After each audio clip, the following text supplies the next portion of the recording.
All right, so to get started with our Dagger application scope, we need an application subclass. Let's make a package called base, and then we'll make a class called myApplication. This will extend the application, and we'll get our onCreate method ready, but we can't do anything with it right now. Now, when you do use an application subclass, you have to put that in the manifest. Otherwise, the system does not know that it needs to create your subclass rather than just the base application class. So let's go to the manifest. We'll use the name property, and it should autofill because Android Studio is just that smart. All right, and so now the system knows that we have an application subclass. The next thing we need is an application module. So this will be the first module that our application scope is built with. And we need to tell Dagger that this is a module. So the module annotation tells the Dagger processor that this class is a provider of dependencies.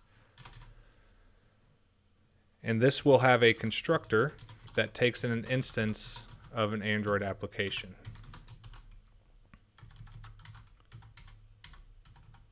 And the reason we do that is so we can provide the application context. So we'll make a method annotated with that provides that tells Dagger that this method is providing a dependency, and the type tells it the type of the dependency that it's providing. Method name does not really matter. I try to stay consistent. But again, not a huge deal. And we will return our application instance. So now any class can inject the application context. This is useful for getting things like shared preferences or system services, things like that. Now to use that module, we need a component. And if you remember from the intro video, a component in Dagger is the object that actually injects classes. So the component is built with all dependencies of its own scope and any scopes that it's building on top of. So we define the interface, and Dagger comes and generates the implementation. And we will be looking very deeply into the implementation that Dagger generates. For now, we'll just create an interface called application component. This is going to be a singleton. So its life cycle is essentially the life cycle of the app. That's what we'll use singleton for. And we need the component annotation, and then we need to tell it what modules it's going to be using. Right now, it's only going to be using the application module. More will come later on as we progress through the course. So we're going to set ourselves up to be able to add more. But right now, it's just that single one. So now what we can do is actually build that component object. Since Dagger generates these classes at build time, we do have to run a build. I'll go ahead and start that now. And once that finishes, we will be able to reference our component. And to do that,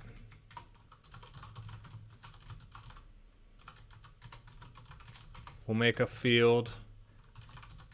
And then all you have to do is prepend your component class name with Dagger. So that'll turn this into Dagger application component. And then we'll get the builder.